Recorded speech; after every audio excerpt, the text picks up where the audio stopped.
Bonjour, c'est Cédric. Dans cette troisième vidéo, on va aborder deux questions sur le bénévolat. La question de Romain qui me demande comment impliquer les licenciés qui ne font que consommer, et la question de Norbert qui me demande comment faire cohabiter les anciens et les nouveaux qui veulent s'impliquer dans le club. Mais avant ça, on va voir une précision par rapport à la subvention, et notamment la subvention CNDS, suite à une remarque tout à fait judicieuse de Guillaume. Guillaume me dit « Il est très important de mettre l'accent sur une bonne connaissance des textes des collectivités, notamment les règlements d'attribution de subventions. » Et oui, puisque personne ne fait la même chose entre deux départements, entre deux régions, etc. Donc, autrement dit, il suffit, avant de rédiger une demande de subvention, de lire les documents officiels, qui concernent le budget, les règlements d'attribution des subventions, de chaque institution auprès de qui vous allez demander une subvention, et de vous adapter en fonction de ça. Dans la majorité des cas, les programmes budgétaires et les règlements figurent sur les sites officiels de chaque institution publique. Merci Guillaume pour ces éléments de précision qui effectivement sont importants à mentionner. En même temps, si vous avez correctement conçu votre projet de développement, ces éléments-là sont déjà dedans. Je m'explique, quand vous avez conçu votre projet, vous avez pris en compte l'ensemble de vos partenaires et l'ensemble de votre contexte, et donc vous avez conçu votre projet en fonction, bien évidemment, des différents axes politiques. Ils ne changent pas trop d'une année sur l'autre, donc normalement, sur une politique de 3-4 ans, vous devriez avoir toujours un petit peu la même chose. Donc ça ne va pas vous rajouter du travail supplémentaire, encore une fois, avec un projet bien conçu, puisque vous avez déjà intégré tout ça, et donc vous n'allez probablement pas dépasser 1 heure de travail pour remplir votre dossier de subvention. Alors voyons maintenant la première question, comment impliquer les licenciés qui ont une attitude de consommateur? Vous devez bien comprendre d'abord ce qui fait que les gens ne s'impliquent pas. La première raison qui est évoquée, la plus facile, la plus courante, c'est « j'ai pas le temps ». Alors ça, n'en tenez pas compte du tout, puisque vous remarquerez certainement, et c'est peut-être votre cas, que les gens qui s'impliquent le plus dans les clubs sont déjà des gens qui ont un boulot qui est très prenant, qui ont une vie de famille conséquente. Je pense notamment à quelqu'un qui est chef de projet, qui a 3 enfants et qui bossait à 1 heure de route de Grenoble. Et en l'occurrence, il travaillait pour le club de 22h à 1h du matin tous les jours, du lundi au vendredi. Donc le manque de temps n'est pas une raison, c'est ce qu'on appelle la raison qui fait bien, qui cache la vraie raison. Donc vous devez creuser ça. La deuxième raison qui font que les gens ne s'impliquent pas ou ne s'impliquent plus, c'est une gestion de club en mode survie. Et c'est-à-dire que vous avez un club qui part au plus pressé, la direction est faite le nez dans le guidon, il n'y a rien d'organisé, rien de planifié, les choses ne sont pas prévues à l'avance. Et ça n'inspire pas confiance pour s'impliquer là-dedans parce que ça sent la galère à plein nez et les gens n'ont pas envie de ça, ils n'ont pas envie d'un bénévolat galère.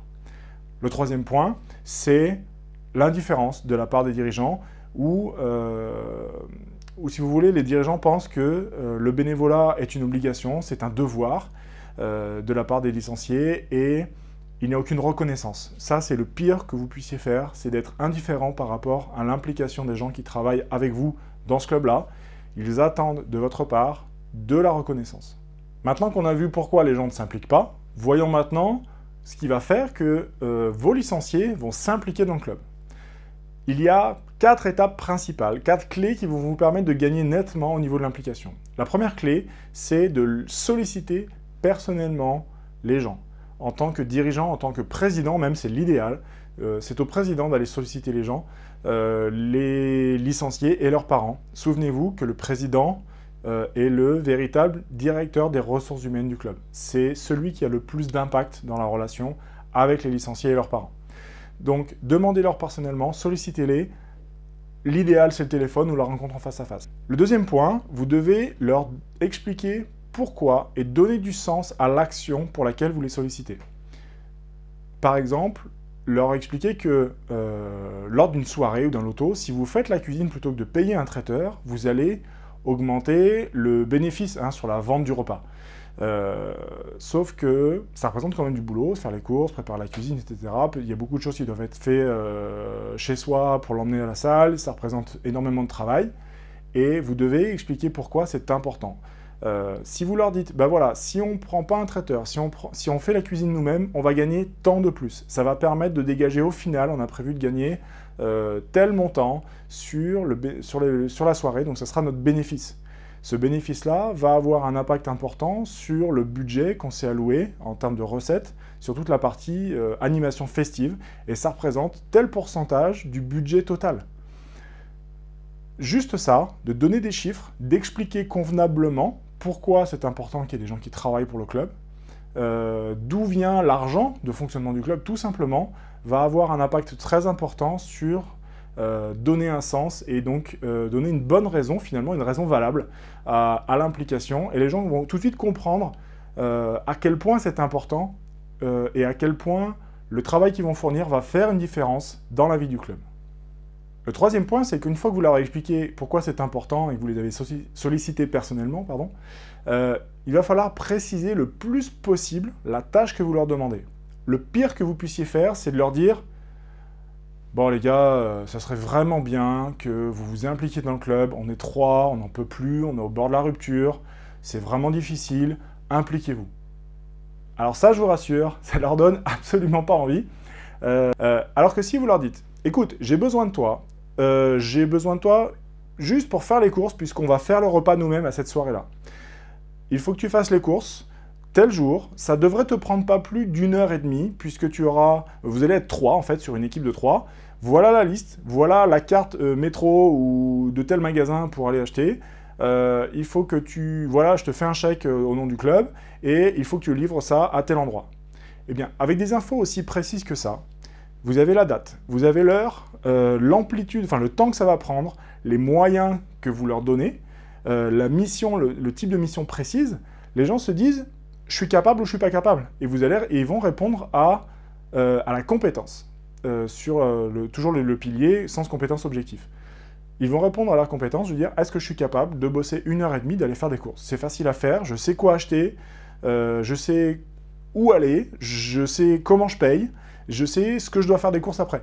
Les choses sont très précises et vous avez rassuré la personne par rapport à l'amplitude de son implication, et il ne se dit pas « ouh là là, si je me retrouve à faire les courses, derrière il va me demander ci, il va me demander ça, je préfère lui dire que j'ai pas le temps, comme ça je suis tranquille et c'est pas un piège ».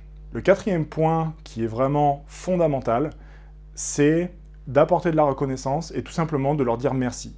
Une fois que tout ça a été fait, que vous avez sollicité la personne personnellement, que vous avez expliqué pourquoi c'était important, que vous l'avez aidé à cadrer précisément la tâche qu'il avait à mener, et une fois que cette tâche a été menée à bien, il va falloir tout simplement, au lieu de considérer que c'était normal ce qu'il a fait, parce que de toute façon, si on ne s'implique pas, le club ça ne marchera pas, tout simplement lui dire bah, « écoute, merci, ça s'est très bien passé, je suis vraiment content que tu nous aies aidés sur ce coup-là, est-ce que on peut améliorer les choses? Est-ce que pour la prochaine fois, si on prépare les choses différemment, est-ce que ça ne va pas être plus efficace? Tu vas pouvoir gagner du temps pour les prochains, etc. » Les gens seront très heureux de la considération que vous allez leur apporter juste en leur demandant comment faire mieux pour la prochaine fois, puisque vous êtes dans une dynamique de progression et vous allez vraiment les rassurer à ce niveau-là.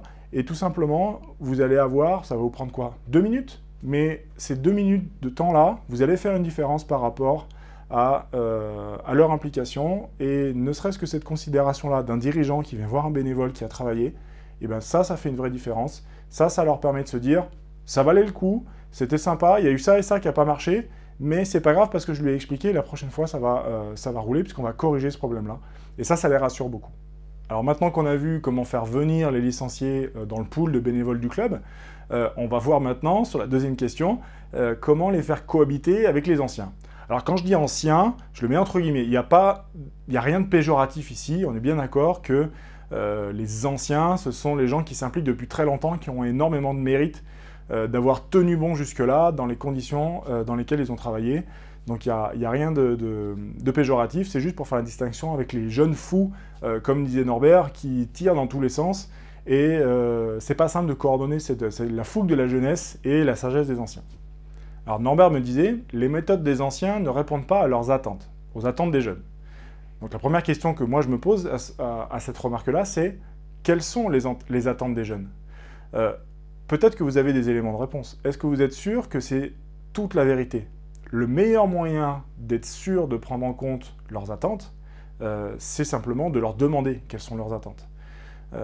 Donc ouvrez le dialogue et dites-vous bien que la réussite et le dialogue la communication et l'implication passent par la même porte. Vous ouvrez la porte de la communication, vous ouvrez de la même façon la porte de l'implication. Parce que ça va créer un canal de communication entre les dirigeants et les licenciés. Vous ne devez plus avoir deux strates séparées. Il doit y avoir des canaux de communication de manière à ce que tout ça, se mélange et que tout le monde et que le club fasse partie d'un tout et que ça soit plus voilà, deux entités séparées.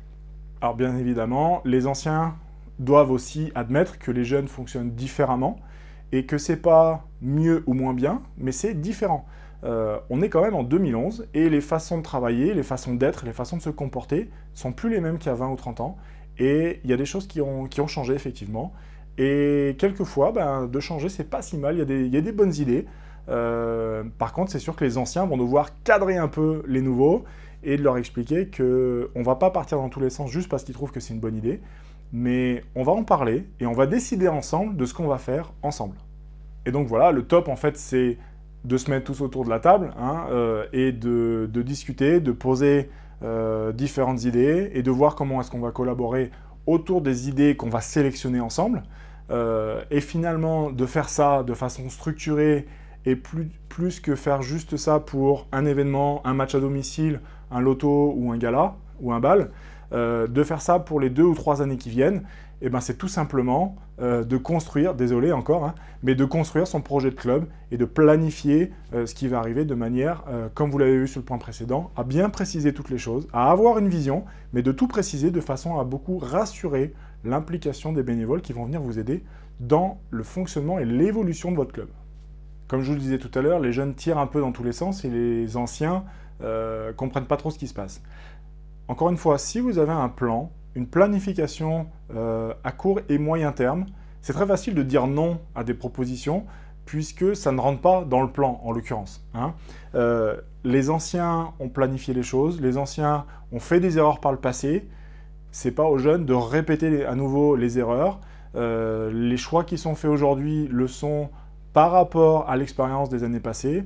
Et donc, votre boulot de dirigeant aussi, c'est de fédérer les gens et de canaliser toute cette énergie-là pour que tout le monde rame dans le même sens. Prenez l'exemple d'une mêlée de rugby, les 8 sont dans un pack et sont collés et sont assemblés les uns avec les autres. Et ils ne sont pas tous en train de pousser chacun de leur côté parce que ça serait moins efficace. Donc c'est exactement ça. Si vous comprenez que tous ensemble, bien assemblés, de façon coordonnée, on peut produire beaucoup plus d'énergie que la somme de l'énergie individuelle. Et ça, c'est le concept de la synergie. Vous rechercherez dans le dictionnaire ce que veut dire la synergie. C'est exactement ça que vous devez chercher à faire dans votre club. Tout ça pour dire donc que les jeunes vont devoir comprendre que le club a des besoins identifiés et que plutôt que de dire « Ah, si on faisait ça, si on faisait ça », il faudrait plutôt qu'ils mettent leur énergie au service du club parce qu'au final, ça va leur être utile à eux. Et donc, se mettre au service du club, c'est dire « J'ai envie de faire plein de choses. Qu'est-ce qui vous est utile ?» Et là, le jeune se sentira d'autant plus valorisé parce qu'il va répondre à un besoin. Vous allez lui fournir une tâche à mener précise et il va mettre toute son énergie dans cette tâche-là. Et parce que vous êtes dirigeant, parce que vous coordonnez l'ensemble de ces actions-là, vous vous arrangez pour que toutes ces actions-là tirent dans le même sens et qu'on n'en ait pas une à droite, une à gauche. Ce qui pourrait se passer si les jeunes, effectivement, disent « Ah bah tiens, je vais faire des affiches, bah tiens, je vais les mettre là, mettre là. » Non, ça fait déjà des années qu'on fait des affiches, on s'est aperçu que ça ne fonctionnait pas. Tu veux être utile au club? Viens bosser plutôt sur le site internet et sur le profil Facebook, parce que ça, c'est beaucoup plus utile. Ça, c'est efficace aujourd'hui. Voilà, votre job de dirigeant, vous devez bien réaliser que c'est coordonner tout ce travail-là. C'est ça, être dirigeant, c'est diriger, ok? Donc, arrêtez de faire les courses pour la buvette, arrêtez d'aller accrocher les panneaux des sponsors dans le gymnase avant les matchs, et commencez à poser des questions aux gens, écoutez ce qu'ils veulent faire, et coordonner tout ça. Ayez un plan et vous dirigerez votre club vers une progression et vers la réussite parce que voilà, votre job, c'est certainement pas d'acheter le pain pour la buvette. Voilà, cette vidéo est maintenant terminée. Je vous propose, comme d'habitude, en dessous de cette vidéo, dans le champ de commentaires rectangulaire, de me laisser vos commentaires et votre question. Dites-moi aussi ce que vous avez aimé. Ça sera la dernière vidéo de la série. Il me reste 2-3 questions en stock, puisque je n'ai pas répondu à tout pour l'instant, notamment comment recruter des licenciés et créer plus de clubs dans le cadre d'un comité départemental. Donc posez-moi votre question, c'est votre dernière chance pour que je puisse répondre sur la 4e vidéo aux besoins de votre club. À très bientôt.